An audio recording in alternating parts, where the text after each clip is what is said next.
कृपया चैनल को सब्सक्राइब करें। धन्यवाद।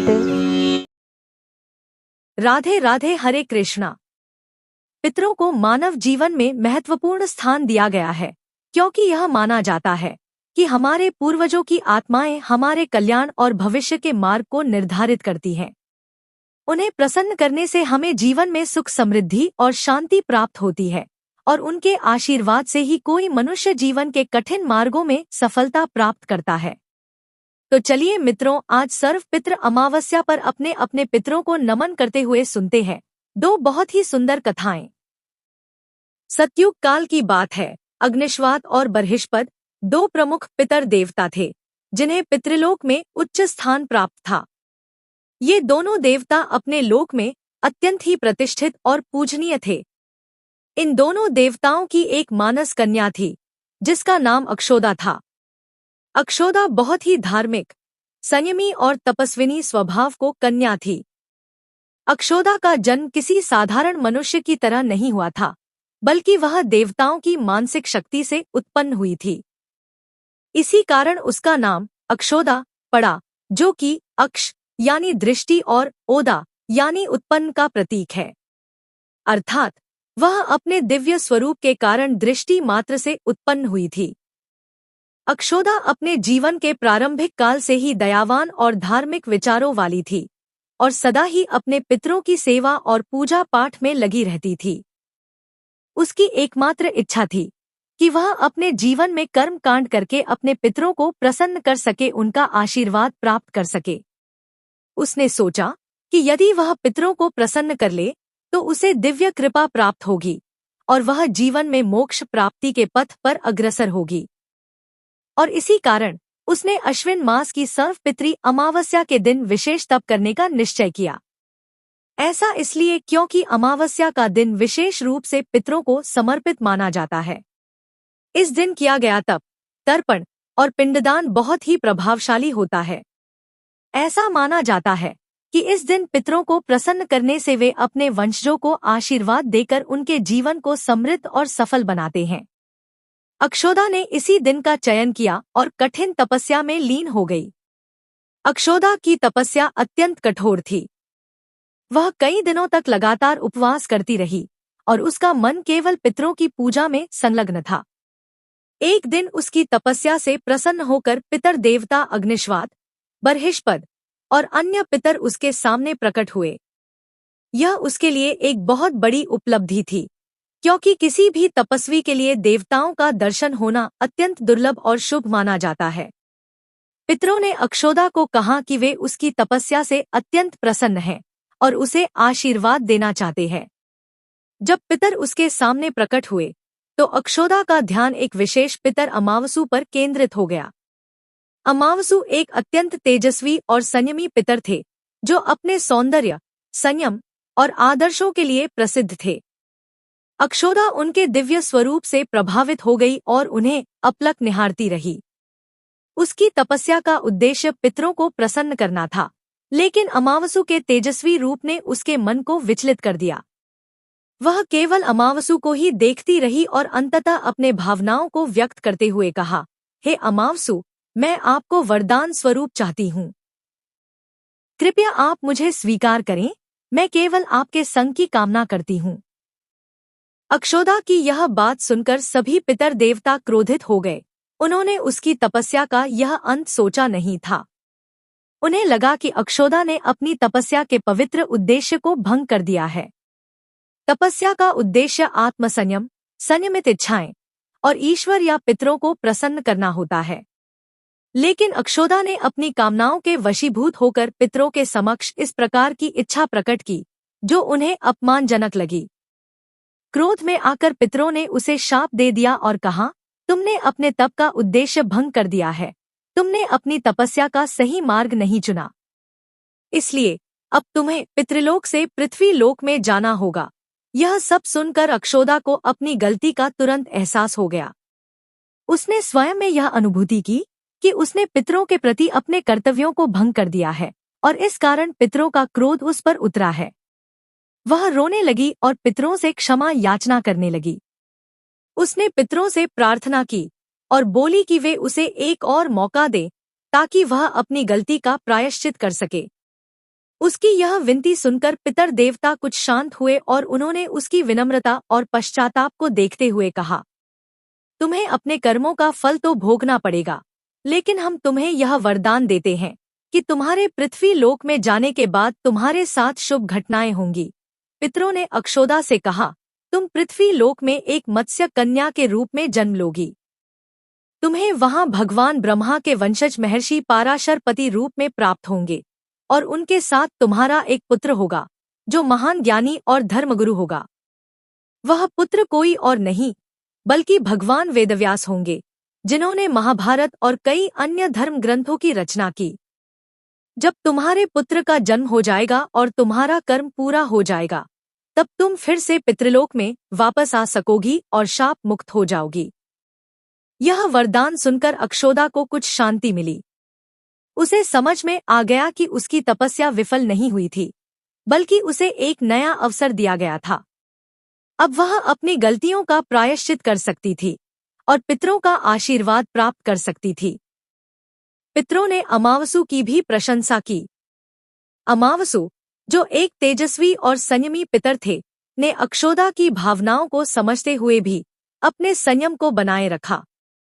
उन्होंने अपनी इच्छाओं को नियंत्रित रखा और तपस्या के नियमों का पालन किया। उनकी इस दृढ़ता और संयम के लिए पितरों ने उन्हें सम्मानित किया और कहा, तुमने स्त्री के सौंदर्य और उसकी कामनाओं के सामने भी अपने संयम को नहीं तोड़ा, इसलिए तुमने यह सिद्ध किया है कि सच्चा तपस्वी वही होता है जो अपने मन को नियंत्रित कर सके। आज से यह तिथि तुम्हारे नाम से जानी जाएगी और यह अमावसु के रूप में प्रसिद्ध होगी। इस घटना के बाद से ही अश्विन मास की अमावस्या तिथि अमावसु के नाम से जानी जाने लगी। यह वही अमावस्या है जिसे आज हम पितृमोक्ष अमावस्या या सर्वपितृ अमावस्या के रूप में मनाते हैं। इस दिन पितरों का तर्पण और श्राद्ध किया जाता है ताकि वे प्रसन्न हो सकें और हमें अपना आशीर्वाद दे सकें। यह दिन विशेष रूप से उन पितरों के लिए भी समर्पित होता है जिनका श्राद्ध किसी कारणवश नहीं हो सका हो या जिनकी मृत्यु तिथि ज्ञात नहीं हो। इस प्रकार इस कथा का उद्देश्य हमें यह सिखाता है कि संयम, तपस्या और पितरों की सेवा करना हमारे जीवन में कितना महत्वपूर्ण है। कथा समाप्त हुई। बोलिए मित्रों, पितृदेव की जय। अब चलिए सुनते हैं दूसरी कथा। प्राचीन समय की बात है। एक नगर में एक ब्राह्मण रहता था जिसका नाम विप्रदत्त था। विप्रदत्त बहुत विद्वान और धनवान था, लेकिन उसकी एक कमी थी कि वह अत्यधिक स्वार्थी और अहंकारी था। उसके माता पिता थे जो वृद्धावस्था में स्वर्गवासी हो चुके थे और अब वह अपनी पत्नी और एक पुत्री के साथ रहा करता था। विप्रदत्त के माता पिता ने अपने जीवन काल में अपने पुत्र को धर्म और कर्मकांडों की शिक्षा पूर्ण थी और बताया था कि मृत्यु के पश्चात पूर्वजों का श्राद्ध और तर्पण अनिवार्य होता है। लेकिन विप्रदत्त अपने माता पिता की मृत्यु के बाद उनके श्राद्ध कर्मों को करने में असमर्थ रहा। उसने सोचा कि यह सब कर्मकांड अनावश्यक होते हैं और इसके बिना भी जीवन सुखपूर्वक बिताया जा सकता है। वह यह भूल गया कि पूर्वजों की आत्मा की शांति के लिए श्राद्ध और तर्पण करना आवश्यक होता है। उसकी यह सोच केवल उसके जीवन की भौतिक सफलता तक सीमित रही और उसने पितृ ऋण की उपेक्षा कर दी। ऐसे ही पितृपक्ष का कुछ समय बीतने के बाद एक रात विप्रदत्त को एक विचित्र सपना आया। उसने देखा कि उसके माता पिता अत्यंत दुर्बल और भूखे प्यासे अवस्था में उसके सामने खड़े हैं। उनके चेहरे पर पीड़ा और दुख की छाया थी। माता पिता ने रोते हुए अपने पुत्र से कहा, हे पुत्र, तूने हमारी मृत्यु के बाद हमारा श्राद्ध और तर्पण नहीं किया। इसी कारण हम यमलोक में भूखे हैं और कष्ट में हैं। हमारी आत्मा को शांति नहीं मिल पा रही है। जब तक तू हमारा श्राद्ध और तर्पण नहीं करेगा, तब तक हम इसी तरह भटकते रहेंगे। सपना इतना सजीव और वास्तविक था कि विप्रदत्त सुबह उठते ही परेशान हो गया। उसने देखा कि इस स्वप्न के बाद उसका जीवन धीरे धीरे अस्थिर होता जा रहा था। उसको व्यापार में हानि होने लगी, परिवार में कलह होने लगी और उसका स्वास्थ्य भी गिरने लगा। यह देखकर उसने सोचा कि कहीं यह सब उसके पूर्वजों की नाराजगी का परिणाम तो नहीं है। विप्रदत्त अपने सपने के बाद चिंतित हो गया और वह नगर के एक प्रसिद्ध ऋषि के पास गया जो धर्म और कर्मकांडों के विशेषज्ञ थे। उसने ऋषि से अपने सपने का वर्णन किया और उनसे सलाह मांगी। ऋषि ने उसे बताया, हे विप्रदत्त, यह स्वप्न तुम्हारे पितरों द्वारा भेजा गया संकेत है। तुमने पितृपक्ष में उनके लिए श्राद्ध और तर्पण नहीं किया है, जिससे उनकी आत्मा को शांति नहीं मिली है। श्राद्ध वह कर्तव्य है जिसे हर व्यक्ति को अपने पितरों के प्रति निभाना चाहिए। यदि तुमने अब भी अपने पितरों का तर्पण नहीं किया तो तुम्हारा जीवन और अधिक कष्टमय हो जाएगा और तुम्हारे पितर यमलोक में और भी अधिक कष्ट भोगेंगे। ऋषि ने उसे बताया कि श्राद्ध पक्ष, विशेषकर पितृ अमावस्या का दिन, पूर्वजों को तर्पण करने का सबसे उत्तम समय होता है। इस दिन किए गए श्राद्ध और दान से पितरों की आत्मा को मोक्ष की प्राप्ति होती है और वे संतुष्ट होकर अपने वंशजों को आशीर्वाद देते हैं। इस दिन गंगा या किसी पवित्र नदी में स्नान करके दान, पिंडदान और तर्पण किया जाता है। विप्रदत्त ने ऋषि की सलाह को ध्यान में रखते हुए पितृ अमावस्या के दिन एक विशाल श्राद्ध का आयोजन किया। उसने नदी के तट पर जाकर विधि विधान से पिंडदान और तर्पण किया। उसने ब्राह्मणों को भोजन कराया, गरीबों को अन्न, वस्त्र और धन का दान दिया और अपने पितरों की आत्मा की शांति के लिए प्रार्थना की। इस रात विप्रदत्त को फिर से एक स्वप्न आया। इस बार उसके माता पिता अत्यंत प्रसन्न और शांत मुद्रा में प्रकट हुए। उन्होंने कहा, हे पुत्र, तुमने हमारे लिए जो श्राद्ध और तर्पण किया उससे हमारी आत्मा को शांति और मुक्ति मिल गई है। अब हम पितृलोक से मुक्त होकर मोक्ष की प्राप्ति कर चुके हैं। तुम्हें हमारा आशीर्वाद है।